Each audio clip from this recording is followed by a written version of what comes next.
In this tutorial, I will be helping you with the steps to import an AWS cloud account. In order to use an AWS ECR Docker registry or to provision an EKS cluster, we need an AWS account to be registered first.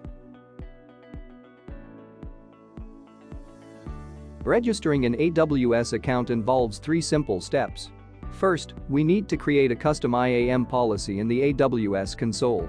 Second, we need to create an IAM user with this custom IAM policy. Third, we need to register the IAM user in the gopaddle console. As the first step, let's review the IAM policy and its privileges. You can review the policy from the help documents. Search for AWS and select the Registering an AWS Account help document. This section has the complete list of privileges required for the custom policy. Copy the IAM policy.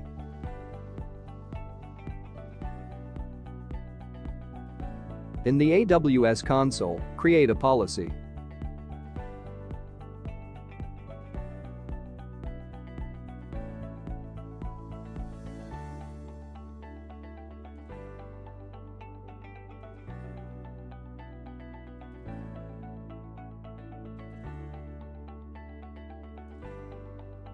Now, create an IAM user and enable programmatic access. Select the custom policy that we just created.